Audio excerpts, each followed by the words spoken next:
Fat liver ഇതെങ്ങനെ മാറ്റിയെടുക്കാമെന്ന് പലരും ചോദിക്കുന്ന സംശയമാണ്. നമുക്ക് മരുന്നൊന്നും കഴിക്കാതെ മാറ്റിയെടുക്കാൻ പോസിബിൾ ആണോ? ഇനി അതിലിത് മരണം വരെ ഇതിങ്ങനെ ഉണ്ടാകുക? ഇനി അതുമല്ല, ഫാറ്റ് ലിവറൊക്കെ വന്നു കഴിഞ്ഞാൽ നമുക്ക് എങ്ങനെ അത് മനസ്സിലാക്കാൻ കഴിയുമോ? പലപ്പോഴും അത് സ്കാൻ ചെയ്യുന്ന സമയത്ത്, ചിലപ്പം പ്രഗ്നൻസിയുടെ സമയത്ത് സ്കാൻ ചെയ്യുമ്പോഴേക്കും ഫാറ്റ് ലിവർ കാണുക.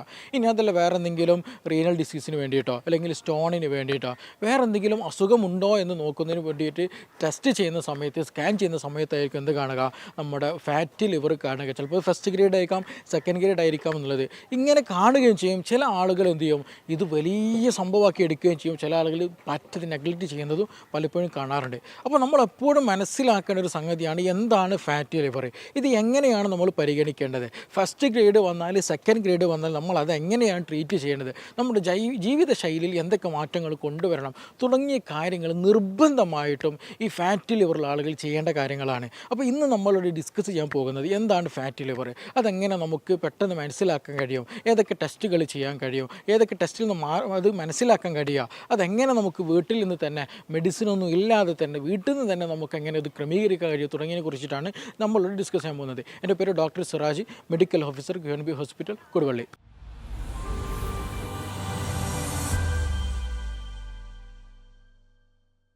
ഫാറ്റ് ലിവർ എന്ന് പറയുന്നത് നമ്മുടെ ശരീരത്തിൽ എക്സസ് ആയിട്ട് വരുന്ന അല്ലെങ്കിൽ കൂടുതലായിട്ട് കാണപ്പെടുന്ന ഒരു ഫാറ്റ്. ഈ ഫാറ്റ് എന്ത് സംഭവിക്കുകയാണ്, നമ്മുടെ ലിവറിൽ ഇത് ഡെപ്പോസിറ്റ് ചെയ്ത് അല്ലെങ്കിൽ സൂക്ഷിച്ച് വെക്കുന്ന ഒരു കണ്ടീഷനാണ് ആക്ച്വലി ഫാറ്റ് ലിവർ എന്ന് പറയുന്ന ഒരു കണ്ടീഷൻ. അത് നോർമലായിട്ട് ഉണ്ടാക്കുന്ന ഒരു പ്രോസസ്സാണ്. ചില ആളുകൾ ചിന്തിക്കാറുണ്ട്, ഞാനിത് കൂടുതലായിട്ട് ബീഫ് കഴിച്ചിട്ടാണ്, അല്ലെങ്കിൽ കൂടുതൽ മാംസം കഴിച്ചിട്ടാണ്, മീൻ കഴിച്ചിട്ടാണ്, ഇറച്ചി മീൻ തിന്നിട്ടാണ്, മുട്ട കഴിച്ചിട്ടാണ് ഈ ഫാറ്റ് ലിവർ ഉണ്ടാകുന്നത്, ഫാറ്റ് കൂടുന്നത്, കൊളസ്ട്രോൾ കൂടുന്നത് എന്നുള്ളത്. അത് പക്കാ തെറ്റായിട്ടുള്ളൊരു ധാരണയാണ്. 80% ഫാറ്റ് ഉണ്ടാക്കുന്നത് നമ്മുടെ ശരീരം തന്നെയാണ്. അല്ലാതെ നമ്മൾ എക്സസ് ആയിട്ട് ഫാറ്റ് കഴിച്ചിട്ട് ഒരു ടീസ്പൂൺ വെളിച്ചെണ്ണ കഴിച്ചത് കൊണ്ട് അല്ലെങ്കിൽ ഒരു ടീസ്പൂൺ നെയ്യ് കഴിച്ചത് കൊണ്ട് ഉണ്ടാകുന്ന ഒരു സംഗതിയല്ല ഫാറ്റി ലിവർ എന്ന് പറയുന്നത്. അപ്പോൾ നമ്മൾ എക്സസ് ആയിട്ട് നമ്മളിപ്പോൾ ഒരു ജീവിതത്തിൽ അല്ലെങ്കിൽ ഒരു ദിവസം നമുക്ക് വേണ്ടതൊരു 1000 എനർജി ആണെന്നുണ്ടെങ്കിൽ നമ്മൾ ഭക്ഷണത്തിലൂടെ ചിലപ്പോൾ എന്ത് ചെയ്യും, നമ്മൾ 3, 4 നേരം 5 നേരമൊക്കെ ഭക്ഷണം കഴിക്കുമ്പോൾ ചിലപ്പോൾ അത് 2000 എനർജിയൊക്കെ കഴിക്കും. അപ്പോൾ നമ്മൾ എക്സസ് ആയിട്ട് എനർജി യൂസ് ചെയ്യുന്ന സമയത്ത്, എക്സസ് ആയിട്ട് നമ്മൾ ഭക്ഷണം കഴിക്കുമ്പോൾ ഈ കാർബോഹൈഡ്രേറ്റ് എന്ത് സംഭവിക്കുകയാണ്, ഈ കാർബോഹൈഡ്രേറ്റ് എല്ലാം ലിവർ തന്നെ എന്ത് ചെയ്യും, ഫാറ്റായിട്ട് കൺവേർട്ടഡ് ആയിട്ട് അത് സ്റ്റോർ ചെയ്ത് വെക്കുമെന്നുള്ളതാണ്. നമ്മുടെ ശരീരത്തിൽ ഫാറ്റ് വേണ്ട സംഗതിയാണ്. ഒരിക്കലും ഫാറ്റ് എന്തല്ല, ഒഴിവാക്കേണ്ട അല്ലെങ്കിൽ വേണ്ടാത്തൊരു സംഗതിയല്ല. നമ്മുടെ ഫാറ്റ് നമ്മുടെ ശരീരത്തിൽ ഒരുപാട് ഫങ്ഷൻ ചെയ്യുന്നുണ്ട്. നമ്മുടെ ശരീരം പ്രോപ്പറായിട്ട് ഹെൽത്തി ആയിട്ട് കൊണ്ടുപോകുന്നതിന് വലിയ റോളുള്ളതാണ് ഫാറ്റ് എന്നുള്ളത്. അപ്പോൾ പക്കാ ഫാറ്റില്ലാത്ത ഒഴിവാക്കാൻ പാടില്ല, എന്നാലോ അമിതമായിട്ട് ഫാറ്റ് എടുക്കാനും പാടില്ല. പക്ഷേ നമ്മുടെ ശരീരത്തിലുണ്ടാകുന്ന 80% വരുന്ന ഫാറ്റ് നിർമ്മിക്കുന്നത് നമ്മുടെ ശരീരത്തിലുള്ള ലിവർ തന്നെയാണെന്നുള്ളത് ആദ്യം മനസ്സിലാക്കണം. അപ്പോൾ ഞാൻ പറഞ്ഞത് വരുന്നത്, നമ്മൾ എക്സസ് ആയിട്ട് നമ്മൾ ഭക്ഷണം കഴിക്കുന്ന സമയത്ത്, എക്സസ് എനർജി യൂട്ടിലൈസ് ചെയ്യുമ്പോൾ, ഇൻടേക്ക് എടുക്കുന്ന സമയത്ത് ആ എനർജി ഫാറ്റായിട്ട് സ്റ്റോർ ചെയ്യുന്നൊരു കണ്ടീഷനാണ്. അപ്പോൾ നമ്മൾ കൂടുതൽ വർക്കൗട്ട് ചെയ്യുന്നുണ്ട്, അല്ലെങ്കിൽ കൂടുതൽ എന്തെങ്കിലും ഫാസ്റ്റിങ് ചെയ്യുകയാണ്. അപ്പോൾ ഫാസ്റ്റിങ് ചെയ്യുന്ന സമയത്ത്, വർക്കൗട്ടുകൾ ചെയ്യുന്ന സമയത്തൊക്കെ എന്ത് സംഭവിക്കാറുണ്ട്, ഈ പറഞ്ഞിട്ടുള്ള സ്റ്റോർ ചെയ്തുള്ള ഫാറ്റുകൾ എന്ത് സംഭവിക്കും, ശരീരം വീണ്ടും ഉപയോഗിക്കും. അപ്പോൾ നമ്മുടെ എന്ത് ചെയ്യും, വെയിറ്റ് കുറയും, അല്ലെങ്കിൽ തടി കുറയും, അല്ലെങ്കിൽ കൊളസ്ട്രോൾ, ഫാറ്റ് ലിവറിലൊക്കെ മാറ്റം കാണും എന്നുള്ളതാണ്. അതുകൊണ്ടാണ് ഫാറ്റ് ലിവറിലുള്ള ആളുകൾ, തടി കൂടിയ ആളുകളൊക്കെ എന്ത് ഫാസ്റ്റിംഗ് എടുക്കുന്ന സമയത്ത് തന്നെ എന്ത് സംഭവിക്കാറുണ്ട്, ഫാറ്റ് കുറയാറുണ്ട്. ഫേസിൽ നിന്നൊക്കെ നല്ല കവളൊക്കെ ഒട്ടിക്കൊന്ന് ഷേപ്പൊക്കെ വരും. കാരണം അവിടെ ഉണ്ടാകുന്ന അഡിപ്പോസ് ടിഷ്യൂ, നമ്മുടെ സ്കിന്നിന് താഴെ ഉണ്ടാകുന്ന കൊഴുപ്പിൻ്റെ കോശങ്ങൾ എന്ത് സംഭവിക്കാറുണ്ട്, നോർമലി പോവുകയാണെന്നുള്ളതാണ്. അപ്പോൾ അങ്ങനെ ഫാസ്റ്റിംഗ് ഒക്കെ എടുക്കുന്ന സമയത്ത് നമ്മൾ ഈ സ്റ്റോർ ചെയ്തിട്ടുള്ള എക്സസ് ആയിട്ടുള്ള ഫാറ്റുകളൊക്കെ പോകും എന്നുള്ളതാണ്. അപ്പോൾ ഇനി പലപ്പോഴും ആൾക്ക് ഡൗട്ടുണ്ട്, ഡോക്ടർ ഞാൻ പലപ്പോഴും കൂടുതൽ ഭക്ഷണം എടുക്കാറില്ല, ഞാൻ മധുരമൊക്കെ ഒഴിവാക്കിയ ആളാണ്, അല്ലെങ്കിൽ ലിമിറ്റഡ് ആയിട്ട് മാത്രം എടുക്കുന്നുള്ളൂ, പച്ചക്കറി ഫ്രൂട്ട്സൊക്കെ തന്നെ കഴിക്കുന്നത്, പക്ഷേ എന്നിട്ടും എനിക്ക് ഫാറ്റ് കൂടുന്നുണ്ട് എന്നുള്ളത് പലപ്പോഴും പറയുന്ന ഒരു കംപ്ലയിൻ്റാണ്. ഇതിൻ്റെ ഒരു പ്രധാന റീസൺ എന്ന് പറയുന്നത്, നമ്മൾ നേരത്തെ പറഞ്ഞതൊരു ഡയറ്റിൻ്റെ ഫാക്ടർ മാത്രമാണ്. ഇതല്ലാതെയും ഒരുപാട് ഫാക്ടേഴ്സ് ഉണ്ട്. അതിൽ പ്രധാനപ്പെട്ട ഒരു കോമൺ ഫാക്ടറാണ് എന്ത് പറയുന്നത്, ടെൻഷൻ വരിക എന്നുള്ളത്. മാനസികമായിട്ട് സമ്മർദ്ദമുള്ള ആളുകൾക്ക് തടി കൂടും. ഇങ്ങനെയുള്ള ആളുകൾ പൊതുവേ പറയുന്ന കംപ്ലയിൻറ്റ്, ഡോക്ടറെ ഞാൻ ഭക്ഷണം കഴിക്കാതെ തന്നെ തടി കൂടുന്നു, കൊളസ്ട്രോൾ കൂടുന്നു, ഞാൻ രാവിലെ ജസ്റ്റ് ഒരു ഗ്ലാസ് മധുരമില്ലാത്ത കണ്ണൻ ചായ കുടിച്ചു, ഉച്ചയ്ക്ക് ചെറുതായിട്ടൊരു എന്തോ ഒരു ചെറിയ ഒരു ഭക്ഷണം കഴിച്ചിട്ടുള്ളൂ, പക്ഷേ എനിക്കെന്ത് സംഭവിക്കുകയാണ്, വിശപ്പുണ്ട്, പക്ഷേ ഞാൻ തടി കൂടുമെന്ന് വിചാരിച്ചിട്ട് ഭക്ഷണമൊന്നും കഴിക്കുന്നില്ല, പക്ഷേ എന്നിട്ടും ഞാൻ തടി കൂടുന്നു, ഫാറ്റ് കൂടുന്നു എന്നുള്ളത്. ആക്ച്വലി ഇങ്ങനെയുള്ള ആളുകൾക്ക് ടെൻഷൻ കൂടുതലായിട്ടുണ്ടാകും. നമ്മുടെ ശരീരത്തിൽ ടെൻഷൻ കൂടിക്കഴിഞ്ഞാൽ, ആങ്സൈറ്റി, ഡിപ്രഷൻ, അങ്ങനെ മാനസികമായിട്ടുള്ള സമ്മർദ്ദങ്ങൾ കൂടിക്കഴിഞ്ഞാൽ ശരീരത്തിൽ കോർട്ടിസോൾ എന്നുള്ള ഹോർമോൺ കൂടുതലായിട്ട് ഉൽപ്പാദിപ്പിക്കും. ഈ കോർട്ടിസോൾ എന്നുള്ള ഹോർമോൺ കൂടുതലായിട്ട് ഉൽപ്പാദിപ്പിക്കഴിഞ്ഞാൽ ഇതിനൊരു സ്വഭാവമുണ്ട്, അല്ലെങ്കിൽ ഇതിനൊരു പ്രധാന ഫംഗ്ഷൻ എന്താണെന്ന് വെച്ചിട്ടുണ്ടെങ്കിൽ എന്താണ്, കൂടുതലായിട്ട് ഫാറ്റ് ഡെപ്പോസിഷൻ കൂട്ടുമെന്നുള്ളതാണ്. അപ്പോൾ കൂടുതൽ ടെൻഷനുള്ള ആളുകൾക്ക് കോർട്ടിസോൾ എന്നുള്ള ഹോർമോൺ ഉണ്ടായിരിക്കും. ആ ഹോർമോൺ എന്ത് സംഭവിക്കും, ഫാറ്റ് ഇങ്ങനെ കൂട്ടിയെടുക്കും എന്നുള്ളതാണ്. അത് ഉറക്കം കുറഞ്ഞ ആളുകൾക്ക് ഇത് സംഭവിക്കും. അല്ലെങ്കിൽ നമ്മൾ ഡെയിലി റുട്ടീൻ ഉണ്ടാകും, ഭക്ഷണ സമയം ക്രമീകരിക്കാത്ത ആളുകൾക്ക് ഈ കോർട്ടിസോൾ എന്നുള്ള ഹോർമോൺ ഉണ്ടായിരിക്കും. അപ്പോൾ എപ്പോഴും മാനസിക സമ്മർദ്ദമുള്ളവർ മാത്രമല്ല, ഉറക്കക്കുറവുള്ള ആളുകൾ, ഉറക്കത്തെ പരിഗണിക്കാത്ത ആളുകൾക്കൊക്കെ എന്ത് സംഭവിക്കാം, ഈ പറഞ്ഞിട്ടുള്ള ഫാറ്റി ലിവർ, ഈ കോർട്ടിസോൾ എന്നുള്ള ഹോർമോൺ അധികരിക്കുന്നതിലൂടെ നമ്മുടെ ശരീരത്തിൽ വരാനുള്ള സാധ്യത വളരെ വളരെ കൂടുതലാണ്. ഇന്ന് കാണുന്ന ഒട്ടുമിക്ക കേസുകളിൽ ഒന്ന് ഈ പറഞ്ഞ എക്സസ് ആയിട്ടുള്ള ഭക്ഷണം കഴിക്കുന്നതിലൂടെ, രണ്ടാമത് മാനസികമായിട്ടുള്ള സമ്മർദ്ദങ്ങളിലൂടെയാണ് വരുന്നത്. അപ്പോൾ ഈ കാര്യങ്ങൾ നിർബന്ധമായിട്ട് ശ്രദ്ധിക്കുക. അപ്പോൾ ഈ കാർബോഹൈഡ്രേറ്റ് എന്ന് പറയുന്നത് നമ്മൾ എന്ത് മാത്രമല്ല, ചോറ് മാത്രമല്ല, അത് നമ്മുടെ അരി ഭക്ഷണങ്ങൾ എല്ലാം അതിൽ ഉൾപ്പെടും. ഇവ നമ്മൾ ചപ്പാത്തി കഴിക്കുന്നത് എന്താണ്, കാർബോഹൈഡ്രേറ്റ് തന്നെയാണ്, മാറ്റമൊന്നുമില്ല. നമ്മൾ ചോളം കഴിക്കുന്നത് കാർബോഹൈഡ്രേറ്റ് തന്നെയാണ്. അതിൽ ചെറിയ മാറ്റം ഉണ്ടായിരിക്കും, പക്ഷേ കാർബോഹൈഡ്രേറ്റ് ആണ് ഇതിൽ മെയിൻ കണ്ടൻ്റായിട്ട് വരുന്നത്. അപ്പോൾ ചോറ് മാത്രമല്ല, നമ്മൾ അരി ഭക്ഷണമായിട്ടുള്ള ദോശ കഴിക്കുന്നത്, ഇഡ്ഡലി കഴിക്കുന്നത്, മറ്റു കാര്യങ്ങളൊക്കെ കഴിക്കുന്നത് എന്താണ്, രാവിലത്തെ ഭക്ഷണമാകട്ടെ, ഉച്ചക്കത്താകട്ടെ, രാത്രിയിലാകട്ടെ, ഇതെല്ലതും അരി ഭക്ഷണമാണ്. അപ്പോൾ എക്സസ് ആയിട്ട് വരുന്ന ഈ അരിയിലുള്ള ഈ എനർജി എന്ത് സംഭവിക്കുകയാണ്, കാർബോഹൈഡ്രേറ്റിനെ ഫാറ്റായിട്ട് സ്റ്റോർ ചെയ്യുന്ന അവസ്ഥയാണുള്ളത്. അപ്പോൾ നമ്മൾ എക്സസ് ആയിട്ടുള്ള ഫാറ്റുകളൊക്കെ ഉണ്ടെങ്കിൽ, അല്ലെങ്കിൽ എക്സസ് ആയിട്ട് കാർബോഹൈഡ്രേറ്റ് എടുക്കുന്നുണ്ടെങ്കിൽ അതൊക്കെ ഒഴിവാക്കാൻ ശ്രദ്ധിക്കുക. ഭക്ഷണത്തിൽ നിർബന്ധമായിട്ടുള്ളൊരു ക്രമീകരണം കൊണ്ടുവരണം. ഇനി ഒരു സംശയം ഉണ്ടായിരിക്കും, ഡോക്ടറെ നമുക്കിതെങ്ങനെയാണ് ഫൈൻഡ് ഔട്ട് ചെയ്യാന്നുള്ളത്. കാരണം ഈ അടുത്തൊക്കെ ഫാറ്റി ലിവർ കൂടിയിട്ട് non alcoholic fatty liver disease കാരണമായിട്ട് പെട്ടെന്ന് മരണം സംഭവിച്ച ഒരുപാട് പ്രമുഖരായിട്ടുള്ള ആളുകൾ നമുക്കിടയിൽ തന്നെ ഉദാഹരണങ്ങളുണ്ട്. അപ്പോൾ ഇത് പെട്ടെന്ന് ഫൈൻഡ് ഔട്ട് ചെയ്യണം. അപ്പോൾ ഫൈൻഡ് ഔട്ട് ചെയ്യുന്ന സമയത്തായിരിക്കും ഓക്കെ, ഇത് സ്റ്റേജ് 3 വന്നിട്ടുണ്ടല്ലോ, ഇത് ഇറിവേഴ്സിബിളാണ്, അല്ലെങ്കിൽ സെക്കൻഡ് ഡിഗ്രി കടന്നു പോയിട്ടുണ്ടോ എന്നതുപോലും നമ്മൾ മനസ്സിലാകുന്നത് മറ്റെപ്പോഴെങ്കിലും സമയത്തായിരിക്കും. അപ്പോൾ ഇത് ഫസ്റ്റ് ഡിഗ്രി വന്നാൽ തന്നെ നമുക്ക് എങ്ങനെയാണ് ഇത് മനസ്സിലാക്കാൻ കഴിയുമെന്ന് ചോദിച്ചിട്ടുണ്ടെങ്കിൽ, ഒന്ന് നമ്മുടെ ബോഡി ഷേപ്പ് തന്നെ നല്ല മാറ്റം, നല്ല ഫാറ്റി ആയിട്ടുള്ളൊരു ബോഡി പലപ്പോഴും ഉണ്ടായിരിക്കും. അതേപോലെ എസ്പെഷ്യലി നമ്മുടെ ലിവർ ഇരിക്കുന്ന ഒരു ഭാഗത്തായിട്ട് എന്ത് ചെയ്യും, ഒരു സ്വെല്ലിങ് പോലെ, അല്ലെങ്കിൽ ചില ആളുകൾക്ക് കൂടിക്കഴിഞ്ഞിട്ടുണ്ടെങ്കിൽ എന്ത് ചെയ്യും, ഒരു പെയിൻഫുൾ കണ്ടീഷൻ വരിക, ഇപ്പോഴും ഗ്യാസ്ട്രിക്, ഒരു അബ്ഡോമിനൽ ഡിസ്കംഫർട്ട് ഫീൽ ചെയ്യുക, അങ്ങനെയുള്ള പല അസ്വസ്ഥതകൾ എന്ത് ചെയ്യും, മിക്ക ആളുകൾക്ക് ഫീൽ ചെയ്യും. ഇതിൻ്റെ പ്രധാന പ്രശ്നം എന്താണെന്ന് വെച്ചിട്ടുണ്ടെങ്കിൽ, ഇത് പലപ്പോഴും എന്ത് ചെയ്യുമല്ല, സിംറ്റംസ് ഒന്നും കാണിക്കില്ല എന്നുള്ളതാണ്. അപ്പോൾ അതിന് നമ്മൾ ചെയ്യാൻ പറ്റുന്നത് നമുക്ക് LFT പോലെ ടെസ്റ്റുകൾ ചെയ്യാന്നുള്ളതാണ്. അപ്പോൾ ലിവർ ഫംഗ്ഷൻ ടെസ്റ്റ് ചെയ്യുമ്പോൾ അതിൽ SGPT, SGOT, ലിവർ എൻസൈമുകളൊക്കെ എത്രത്തോളം മാറ്റങ്ങളുണ്ട്, ഹയർ ആയിട്ടുള്ള മാറ്റങ്ങളൊക്കെ ഉണ്ടെന്നുണ്ടെങ്കിൽ തീർച്ചയായിട്ടും ഫാറ്റി ലിവർ ഉണ്ട് എന്നുള്ളത് നമ്മൾ പരിഗണിക്കേണ്ടതാണ്. ഇനിയിപ്പോൾ നമ്മൾ ആൽബുമിൻ, ഗ്ലോബുലിൻ മാറ്റമുണ്ട്, ലിവർ പ്രോട്ടീനിലൊക്കെ മാറ്റമുണ്ട് എങ്കിൽ ലിവർ ഫംഗ്ഷനൊക്കെ ഡൗൺ ആയിട്ടുണ്ട്, എന്തോ ഒരു ഇൻഫ്ലമേറ്ററി കണ്ടീഷൻ അവിടെ വന്നിട്ടുണ്ട് എന്നുള്ളത് നമ്മൾ ഫൈൻഡ് ഔട്ട് ചെയ്യേണ്ടതാണ്. അപ്പോൾ അങ്ങനെ LFT ഒക്കെ നോക്കിയിട്ട് ഇത് കൂടുതലാണെന്നുണ്ടെങ്കിൽ നിർബന്ധമായിട്ട് എന്ത് ചെയ്യണം, നമ്മൾ സ്കാൻ ചെയ്യുക, വേണ്ട ട്രീറ്റ്മെൻറ്റുകൾ നമ്മൾ എത്രയും പെട്ടെന്ന് ഫോളോ ചെയ്യൽ നിർബന്ധമില്ല എന്നുണ്ടെങ്കിൽ അത് കാരണമായിട്ട് നമുക്ക് ലിവർ സീറോസിസ് സംഭവിക്കും എന്നുള്ളതാണ്. അപ്പോൾ നമ്മൾ എക്സസ് ആയിട്ടുള്ള ഫാറ്റ് വരുന്ന സമയത്ത്, ഇപ്പോൾ ഒരു സംശയം ഉണ്ടാകും, ഡോക്ടറെ ഫാറ്റ് നല്ലതാണെന്ന് പറയുകയുണ്ട്, പക്ഷേ ഈ എക്സസ് ആയിട്ടുള്ള ഫാറ്റ് സ്റ്റോർ ചെയ്യുന്ന നമ്മുടെ ശരീരം തന്നെയാണ്. അപ്പോൾ ഇത് കൂടിയാൽ ഇത് എങ്ങനെയാണ് ലിവറിന് ഇതൊരു പ്രശ്നമായിട്ട് മാറുന്നത്, ഇത് എങ്ങനെ അപ്പോൾ ഇത് ഒരു ബുദ്ധിമുട്ടായിട്ട് ഒരു അസുഖമായിട്ട് മാറുന്നത് എന്നുള്ളൊരു സംശയം ഉണ്ടായിരിക്കും. നമ്മൾ ആദ്യം മനസ്സിലാക്കേണ്ടത്, ഏതും അമിതമായാൽ അമൃതും വിഷം എന്ന് പറയുന്ന പോലെ നമ്മുടെ ഭക്ഷണം അമിതമാകുന്നത് മൂലമാണ് ഈ ഫാറ്റ് അമിതമായി പോകുന്നത്. അപ്പോൾ ഈ അമിതമാകുന്ന ഫാറ്റ് ആദ്യം എന്ത് ചെയ്യും, ഈ പറഞ്ഞതുപോലെ ലിവറിലും നമ്മുടെ ശരീരത്തിലൊക്കെ ഡെപ്പോസിറ്റ് ചെയ്യും.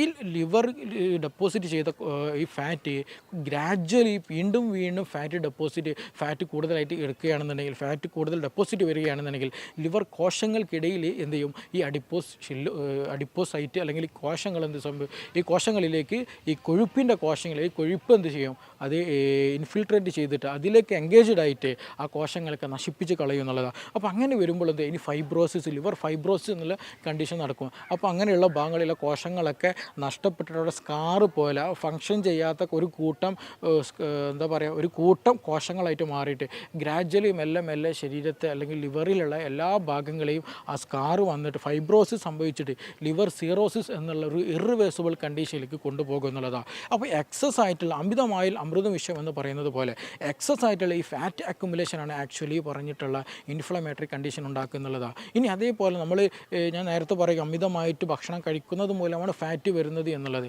ഈ ഫാറ്റ് ഡെപ്പോസിറ്റിനെ ഹെൽപ്പ് ചെയ്യാനുള്ള ഒരു പ്രധാന കാരണം ഒരു കാര്യം കൂടെ ഉണ്ട്. അതും നമ്മൾ മനസ്സിലാക്കുകയാണ്. ഇൻസുലിൻ റെസിസ്റ്റൻസ് ഉണ്ടാവുക എന്നുള്ളത്. നമ്മളെപ്പോഴും മധുരം കഴിക്കുക, എപ്പോഴും കാർബോഹൈഡ്രേറ്റ് കഴിക്കുന്ന ആളുകൾക്കാണ് പറഞ്ഞിട്ടുള്ള പ്രമേഹ രോഗം ഉണ്ടാകുക എന്നുള്ളത്. ഈ പ്രമേഹ രോഗം വരാനുള്ള പ്രധാന കാരണം ഇൻസുലിൻ റെസിസ്റ്റൻസ് ആണ്. അപ്പോൾ ഇൻസുലിൻ റെസിസ്റ്റൻസ് കൂടിക്കഴിഞ്ഞാൽ ഇതുപോലെയുള്ള ഫാറ്റ് ഇൻഫിൽട്രേഷൻ കൂടുകയും ഈ പറഞ്ഞിട്ടുള്ള ലിവർ ഫാറ്റി എന്നുള്ള കണ്ടീഷൻ ഉണ്ടാവുകയും ചെയ്യും. അപ്പോൾ അങ്ങനെയുള്ള ആളുകൾ പ്രധാനമായിട്ടും ശ്രദ്ധിക്കേണ്ടത് ഭക്ഷണം ക്രമീകരിക്കുക എന്നുള്ളത് തന്നെയാണ്. ഭക്ഷണം ക്രമീകരിക്കുമ്പോൾ നമ്മളെപ്പോഴും ശ്രദ്ധിക്കുക. ഞാൻ തുടക്കത്തിൽ പറഞ്ഞു പല ആളുകളും ഫാസ്റ്റിംഗ് ചെയ്യുമ്പോൾ മാറ്റങ്ങളൊക്കെ ഉണ്ടായിരുന്നു. പക്ഷേ എന്ത് ചെയ്യരുത്, ഭക്ഷണമൊന്നും കഴിക്കാതെ പട്ടിണി കിടക്കുന്ന ഒരു സാഹചര്യം ഉണ്ടാകരുത്. നമ്മൾ ഫാറ്റി ലിവർ ഉണ്ട്, നിങ്ങൾക്കിപ്പോൾ ഫസ്റ്റ് ഗ്രേഡാണ് അല്ലെങ്കിൽ സെക്കൻഡ് ഗ്രേഡാണ്, നിർബന്ധമായിട്ട് ശ്രദ്ധിക്കുക. ഫസ്റ്റ് ഗ്രേഡും സെക്കൻഡ് ഗ്രേഡും ഒക്കെ നമുക്ക് ഇറിവേഴ്സിബിളാണ്. നമുക്ക് മെഡിസിൻ കഴിക്കാതെ കൂടുതൽ പ്രശ്നങ്ങളൊന്നും ഇല്ലാതെ തന്നെ നമുക്ക് എന്ത് ചെയ്യുക, ശ്രദ്ധിച്ചാൽ തന്നെ നമുക്ക് നല്ല രീതിയിൽ പ്രോപ്പറായിട്ട് ഒരു ഹെൽത്തി ലിവർ നമുക്ക് മെയിൻറ്റെയിൻ ചെയ്തെടുക്കാം. അപ്പോൾ അതും കൂടെയാണ് നമ്മളോട് പറയാൻ പോകുന്നത്. അപ്പോൾ നമുക്ക് ഫസ്റ്റ് ഗ്രേഡ് സെക്കൻഡ് ഗ്രേഡിലുള്ള ആളുകൾക്കൊക്കെ ഫാറ്റി ലിവറൊക്കെ കാണുന്നുണ്ടെങ്കിൽ, സ്കാൻ ചെയ്യുന്ന സമയത്തൊക്കെ ഈ ഫാറ്റി ലിവർ കാണുന്നുണ്ടെങ്കിൽ അവർ ശ്രദ്ധിക്കേണ്ടത് നമ്മൾ അതുവരെ കഴിച്ചിരുന്ന ഒരു ഭക്ഷണശീലം എന്ത് ചെയ്യണം, ഒന്ന് മാറ്റി വെക്കണം. നമ്മൾ കഴിക്കുന്ന ആ ഒരു പ്ലേറ്റിലേക്ക് എന്ത് ശ്രദ്ധിക്കുക, കാർബോഹൈഡ്രേറ്റിൻ്റെ എമൗണ്ട് വളരെ കുറയ്ക്കുക എന്നുള്ളതാണ്. അതിൽ ഫൈബർ റിച്ച് ആയിട്ടുള്ള വൈറ്റമിൻസ്, പ്രോട്ടീൻസ്, മിനറൽസ് ഒക്കെ ആണെങ്കിൽ കുറച്ച് എന്ത് ചെയ്യുക, നമ്മൾ കുറഞ്ഞ എമൗണ്ട് വേണമെങ്കിൽ ചോറെടുക്കാം. അത് ഫസ്റ്റ് ഗ്രേഡ് ഒക്കെ ആണെന്നുണ്ടെങ്കിൽ. സെക്കൻഡ് ഗ്രേഡ് ആണെങ്കിൽ ഒരിക്കലും എന്ത് ചെയ്യരുത്, നമ്മളങ്ങനെ റൈസുകളൊന്നും കൂടുതൽ പ്രോത്സാഹനം കൊടുക്കുകയും ചെയ്യരുത്. അപ്പോൾ ചെറിയ രൂപത്തിൽ എന്ത് ചെയ്യുക, നല്ല ഫാറ്റ് എടുക്കുന്ന മീൻ എന്ത് ചെയ്യാൻ പാടില്ല, ചിക്കൻ ആകട്ടെ ബീഫാകട്ടെ എന്ത് ചെയ്യാൻ പാടില്ല, വറുത്ത് പൊരിച്ചെടുക്കാൻ ശ്രദ്ധിക്കരുത്. അത് അങ്ങനെ അല്ലാതെ കറി വെച്ചിട്ടുള്ള എണ്ണയിൽ വറുത്തതല്ലാതെ കറി വെച്ചിട്ടുള്ള നല്ലൊരു പ്രോട്ടീൻ പീസ് എടുക്കുക, ഒരു 100 ഗ്രാമിൻ്റെ. അതുപോലെ ഫൈബർ ആയിട്ടുള്ള എന്തെങ്കിലും വെജിറ്റബിൾസുകൾ, മറ്റു ഫ്രൂട്ട്സുകളൊക്കെ കഴിക്കുക. അതേപോലെ സലാഡുകൾ കഴിക്കുക, സൂപ്പുകൾ കഴിക്കുക. ഓയിലി ആയിട്ടുള്ളതൊക്കെ ജസ്റ്റ് ഒന്ന് മാറ്റി വെക്കുക. ഇത് എന്ത് ചെയ്യുക, നമ്മളെ ലൈഫിൽ 3 നേരം അതുപോലെ മുട്ടയുടെ വെള്ളമൊക്കെ എന്ത് ചെയ്യുക, നല്ല രീതിയിൽ ഓംലേറ്റ് ഒക്കെ ഉണ്ടാക്കിയിട്ട് കുറച്ച് പച്ചക്കറിയൊക്കെ കൂട്ടി ഉണ്ടാക്കിയിട്ട് അത് കഴിക്കുക. അതുപോലെ നല്ല വെള്ളം കുടിക്കുക. അതേപോലെ ശ്രദ്ധിക്കേണ്ടത് മധുരമുള്ള എല്ലാ പാനീയങ്ങളും ഒഴിവാക്കുക. കൂൾ ഡ്രിങ്ക്സുകളൊക്കെ കംപ്ലീറ്റ് ഒഴിവാക്കാൻ ശ്രദ്ധിക്കുക. അതിന് പകരമായിട്ട് തൈരോ മോരോ അങ്ങനെ എന്തെങ്കിലും കഴിക്കുക, നാരങ്ങ വെള്ളം കഴിക്കുക. മധുരം കംപ്ലീറ്റ് ഒഴിവാക്കുന്ന സിറ്റുവേഷൻ നമ്മൾ കൊണ്ടുവരിക എന്നുള്ളതാണ്. അപ്പോൾ ഇങ്ങനെ ഒരു ലൈഫ് സ്റ്റൈൽ നമ്മൾ ഭക്ഷണത്തിൽ കൊണ്ടുവരാൻ പ്രധാനമായിട്ട് ശ്രദ്ധിക്കുക. അതുപോലെ സമയത്തിന് ഫുഡ് കഴിക്കാൻ ശ്രദ്ധിക്കുക. നേരം തെറ്റി ഒരിക്കലും കഴിക്കരുത്. നേരം തെറ്റി കഴിച്ചാൽ എന്ത് സംഭവിക്കും, ഞാൻ നേരത്തെ പറഞ്ഞ പോലെ നമ്മുടെ ബോഡിയിൽ കോർട്ടിസോൾ എന്നുള്ള ഹോർമോൺ കൂടെ ഉണ്ടാകും. അപ്പോൾ ഭക്ഷണം മാത്രമല്ല, കോർട്ടിസോൾ ഉണ്ട്. അപ്പോൾ കോർട്ടിസോൾ എന്നുള്ള ഹോർമോൺ കൂടിക്കഴിഞ്ഞാൽ ഈ പറഞ്ഞിട്ടുള്ള ഫാറ്റ് ഡെപ്പോസിഷൻ നന്നായിട്ട് നടക്കും. അപ്പോൾ അമിതമായിട്ട് നൈറ്റ് ലൈഫ് ആസ്വദിക്കുന്ന ആളുകൾക്ക് ഉണ്ടായിരിക്കും. രാത്രി സമയത്തൊക്കെ സമയം തെറ്റി ഭക്ഷണം കഴിക്കുന്നവർക്കൊക്കെ ഈ ഫാറ്റി ലിവർ വരാനുള്ള ഒരു പ്രധാന കാരണമെന്ന് പറയുന്നത് കോർട്ടിസോൾ ഇമ്പോർട്ടൻ്റ് ആണ്. അതേപോലെ അമിതമായിട്ടുള്ള കാർബോഹൈഡ്രേറ്റ് ഇമ്പോർട്ടൻ്റ് ആണ്. അപ്പോൾ അങ്ങനെയുള്ള സിറ്റുവേഷൻ ഒക്കെ ഉണ്ടെന്നുണ്ടെങ്കിൽ തീർച്ചയായിട്ടും എന്ത് ചെയ്യണം, അതിൽ നിന്നൊക്കെ ഒഴിമാറാൻ ശ്രദ്ധിക്കുക എന്നുള്ളതാണ്. മൂന്നാമത്തെ ഒരു ഫാക്ടർ എന്ന് വെച്ചാൽ നമുക്കിടെ ഒരു ഫാറ്റ് അല്ലെങ്കിൽ ലിവറിൽ ഇൻഫ്ലമേഷൻ ഉണ്ടാകുന്ന പ്രധാന ഒരു കാരണമാണ് അമിതമായിട്ടുള്ള പുകവലികൾ, ഡ്രഗ്സിൻ്റെ ചില ഉപയോഗങ്ങൾ എന്നുള്ളത്. അപ്പോൾ അമിതമായിട്ട് പുകവലിക്കുന്നുണ്ടെങ്കിൽ, എന്തെങ്കിലും NSAIDs പോലെയുള്ള എന്തെങ്കിലും മെഡിസിൻസ് ഒക്കെ സ്ഥിരമായിട്ട് എടുക്കുന്നുണ്ടെങ്കിൽ അതും നിങ്ങളുടെ ലിവർ ഹെൽത്തിന്, അതിൻ്റെ പ്രോസസ്സിനൊക്കെ നല്ലോണം ഡാമേജ്ഡ് ആക്കും. ആ ഒരു കാര്യം കൂടെ നിങ്ങൾ ശ്രദ്ധിക്കേണ്ട വിഷയമാണ്. ഇനി ഫാറ്റ് ലിവർ ഉണ്ടെങ്കിൽ ഭക്ഷണം ക്രമീകരിച്ചു, ഇനി അതേപോലെ ഡ്രഗ്സ് അല്ലെങ്കിൽ ഈ പറഞ്ഞിട്ടുള്ള ഹാബിറ്റ്സുകളൊക്കെ ഞങ്ങൾ ഒഴിവാക്കിയ ഡോക്ടറെ, ഇനി എന്ത് ചെയ്യണമെന്ന് ചോദിച്ചിട്ടുണ്ടെങ്കിൽ നല്ല രീതിയിൽ വെള്ളം കുടിക്കുക. എസ്പെഷ്യലി നമുക്ക് മല്ലി തിളപ്പിച്ച വെള്ളം, ജീരകം തിളപ്പിച്ച വെള്ളം, അല്ലെങ്കിൽ പട്ട അല്ലെങ്കിൽ ഗ്രാമ്പു ഇങ്ങനെയുള്ള സംഗതികളൊക്കെ തിളപ്പിച്ചിട്ടുള്ള നല്ല വെള്ളം കുടിക്കുന്നത് ഈ പറഞ്ഞിട്ടുള്ള മെറ്റബോൾസ് നല്ല പ്രോപ്പറാക്കാനും ലിവർ ഹെൽത്ത് നന്നായിട്ട് പ്രൊമോട്ട് ചെയ്യാനും ഹെൽപ്പ് ചെയ്യുന്ന സംഗതികളാണ്. ഈ പറഞ്ഞിട്ടുള്ള മല്ലി, അതേപോലെ ഈ പറഞ്ഞിട്ടുള്ള ജീരകം, ഈ ഗ്രാമ്പൂ, പട്ട, ഏലം ഇങ്ങനെയുള്ള സംഗതികളൊക്കെ. അപ്പോൾ അതൊക്കെ എന്ത് ചെയ്യണം, നമ്മൾ വെള്ളമായിട്ട് തിളപ്പിച്ചിട്ട് വെള്ളം കുടിക്കുന്നത് നന്നായിട്ട് ഹെൽപ്പ് ചെയ്യുന്നത് നമ്മുടെ ഷുഗർ മെയിൻറ്റെയിൻ ചെയ്യാനും, വിശപ്പ് മെയിൻറ്റെയിൻ ചെയ്യാനും, ഗ്യാസിൻ്റെ പ്രശ്നങ്ങൾക്കും ശോധന കിട്ടാനും, ഫാറ്റി ലിവറിന് നന്നായിട്ട് ഹെൽപ്പ് ചെയ്യും. അതേപോലെ ചുക്ക് ചേർത്തിട്ടുള്ളൊക്കെ വെള്ളം കുടിക്കുന്നത്, ചുക്കൊക്കെ ഭക്ഷണത്തിൽ ചേർത്ത് കഴിക്കുന്നത്, അതേപോലെ മഞ്ഞൾ കഴിക്കുന്നതൊക്കെ നന്നായിട്ട് ഹെൽപ്പ് ചെയ്യുന്നതാണ്. നമ്മുടെ ബോഡിയിൽ ഉണ്ടാകുന്ന ഇൻഫ്ലമേഷൻ കുറക്കാനൊക്കെ നന്നായിട്ട് ഹെൽപ്പ് ചെയ്യും. പിന്നെ അതുപോലെ ഫാറ്റ് ലിവർ, ഒമേഗ-3 ഫാറ്റി ആസിഡൊക്കെ നന്നായിട്ട് കഴിക്കുക. ഇതൊക്കെ നമ്മുടെ ബോഡിയിലെ ഇൻഫ്ലമേഷൻ കുറക്കാനൊക്കെ നന്നായിട്ട് ഹെൽപ്പ് ചെയ്യുന്ന കാര്യം കൂടിയാണ്. ഇനി ഇതോട് ചേർത്ത് പറയേണ്ടത് സമയത്തിന് ഉറങ്ങുക എന്നുള്ളതാണ്. ഞാൻ മുമ്പ് പറയുകയുണ്ടെങ്കിൽ കോർട്ടിസോൾ ഹോർമോൻ്റെ വിഷയമാണ്. അപ്പോൾ സമയത്തിന് എപ്പോഴും രാത്രി ഒരു 10 മണിയാകുന്ന സമയത്ത് ഉറങ്ങണം, കിടക്കണം എന്നല്ല. പല ആളുകളും ഡോക്ടർ ഞാൻ 10 മണിക്ക് കിടക്കാറുണ്ട്, രാവിലെ 6 മണിക്ക് എഴുന്നേൽക്കും, നല്ല ഉറക്കം കിട്ടാറുണ്ടെന്ന് കിടക്കണമെന്ന് പറയും. പക്ഷെ അവർ 10 മണിക്ക് കിടന്നാലും ഉറങ്ങുന്നത് പലപ്പോഴും 1 മണിക്കായിരിക്കും. കാരണം അതുവരെ ഫോണിലോ അല്ലെങ്കിൽ വേറെ എന്തെങ്കിലും സംസാരത്തിലൊക്കെ ആയിട്ട് എൻഗേജ്ഡായി പോകുന്നത്. അപ്പോൾ എപ്പോഴും നമ്മൾ കിടക്കുന്ന സമയമല്ല ഇമ്പോർട്ടൻറ്റ്, ഉറങ്ങുന്ന സമയമാണ് ഇമ്പോർട്ടൻറ്റ്. അപ്പോൾ 10 മണിക്ക് ഉറങ്ങിയിട്ട് രാവിലെ നേരത്തെ എന്ത് ചെയ്യണം, ഒരു 5 മണി 6 മണിക്ക് എഴുന്നേൽക്കുന്ന ഒരു സിസ്റ്റം നമുക്ക് ഒരു 7-8 മണിക്കൂർ നല്ല ഡീപ്പ് സ്ലീപ്പ് കിട്ടുന്നുണ്ട് എന്നുള്ളത് നിർബന്ധമായിട്ട് ഉറപ്പ് വരുത്തുക എന്നുള്ളതാണ്. ഇനി മറ്റൊരു കാര്യം നല്ല രീതിയിൽ എക്സസൈസ് ചെയ്യുക എന്നുള്ളതാണ്. നിങ്ങൾക്ക് ഫസ്റ്റ് ഗ്രേഡ് ഫാറ്റി ലിവർ ഉണ്ട് അല്ലെങ്കിൽ സെക്കൻഡ് ഗ്രേഡ് ഉണ്ടെന്നുണ്ടെങ്കിൽ നിർബന്ധമായിട്ടും നല്ല രീതിയിൽ എക്സസൈസുകൾ ചെയ്യണം. ഇപ്പോൾ ചില ആളുകൾക്ക് കൊളസ്ട്രോൾ കൂടിയിട്ട് ഹൃദയ സംബന്ധമായിട്ടുള്ള അസുഖങ്ങളും ബ്ലോക്കുകൾ ഉണ്ടായിരിക്കും, ആൻജിയോപ്ലാസ്റ്റി പോലെയുള്ള പ്രോസസ്സുകൾ കഴിഞ്ഞിട്ടുണ്ടായിരിക്കും. അങ്ങനെയുള്ള ആളുകളാണെന്നുണ്ടെങ്കിൽ എക്സ്ട്രാ ആയിട്ടുള്ള വർക്കൗട്ടുകളൊക്കെ ഒഴിവാക്കി വീട്ടിൽ നിന്ന് ചെറിയ രൂപത്തിലൊക്കെ എന്ത് ചെയ്യുക, കൂടുതൽ കാർഡിയാക് റിലേറ്റഡ് അല്ലാതെ ചെറിയ രൂപത്തിലൊക്കെ എക്സസൈസുകൾ കാര്യങ്ങൾ ചെയ്യണം. അല്ലാതെ മറ്റ് അസുഖങ്ങളൊന്നുമില്ല, സെക്കൻഡ് ഗ്രേഡും ഫസ്റ്റ് ഗ്രേഡൊക്കെ ഉണ്ട് എന്നുണ്ടെങ്കിൽ എന്ത് ചെയ്യണം, നിങ്ങൾ നിർബന്ധമായിട്ട് നല്ല രീതിയിൽ എക്സസൈസ് ചെയ്യുക. ഈ പറഞ്ഞുള്ള ഭക്ഷണ ക്രമികൾ ശ്രദ്ധിക്കുക, സമയത്തിന് ഉറങ്ങാൻ ശ്രദ്ധിക്കുക, നല്ല വെള്ളം, ഞാൻ നേരത്തെ പറഞ്ഞതുപോലെ തിളപ്പിച്ച വെള്ളം, ഇഞ്ചി ആകട്ടെ കുരുമുളകാകട്ടെ പിന്നെ ഇത് പറഞ്ഞ ഗ്രാമ്പൂ പട്ട ഏലം ഇങ്ങനെയുള്ളതൊക്കെ തിളപ്പിച്ച വെള്ളം നന്നായിട്ട് കുടിക്കുക. പിന്നെ ഇതുപോലെ സമയത്തിന് ഉറങ്ങാൻ ശ്രദ്ധിക്കുക, സ്ട്രെസ്സ് കംപ്ലീറ്റ് ഒഴിവാക്കുക. ഇങ്ങനെ ഒരു ലൈഫ് സ്റ്റൈൽ നിങ്ങൾ മാനേജ് ചെയ്യുകയാണെന്നുണ്ടെങ്കിൽ നിങ്ങൾ ഈ ഒരു ലൈഫ് സ്റ്റൈൽ നിങ്ങൾ കംപ്ലീറ്റ് ആയിട്ട് കൊണ്ടുപോകണമെങ്കിൽ നിങ്ങൾ ഫാറ്റ് ലിവർ ഗ്രാജ്വലി മെഡിസിൻ ഒന്നും എടുക്കാതെ തന്നെ എന്ത് ചെയ്യാൻ കഴിയും, അത് മെല്ലെ മെല്ലെ കുറയ്ക്കാൻ കഴിയും എന്നുള്ളതാണ്. ഇത് ഫാറ്റ് ലിവർ എന്നുള്ളത് ഒരു ഗ്രാജ്വൽ പ്രോസസ്സാണ്. ഇത് പെട്ടെന്ന് ഉണ്ടാകുന്നതല്ല. നമ്മൾ കാലങ്ങളായിട്ട് ഈ ഒരു ഭക്ഷണം അമിതമായിട്ട് കഴിച്ച് വന്നിട്ട് മെല്ലെ മെല്ലെ ഫാറ്റ് ഡെപ്പോസിറ്റ് ചെയ്ത് ആ ഫാറ്റ് ലിവർ കോശങ്ങളിലേക്ക് എന്ത് ചെയ്ത് എൻട്രി ചെയ്ത് അവിടെ ഇൻഫ്ലമേഷൻ ഉണ്ടാക്കി അതിൽ സ്കാർ സംഭവിച്ചിട്ട് സീറോസിസ് സംഭവിച്ചിട്ടാണ് ഈ ഫാറ്റ് ലിവർ അല്ലെങ്കിൽ അതുമായി ബന്ധപ്പെട്ട അസുഖം ഉണ്ടാകുന്നത്. അപ്പോൾ എന്നതുപോലെയാണ് ഇതിന് റിവേഴ്സ് പ്രോസസ്സ്.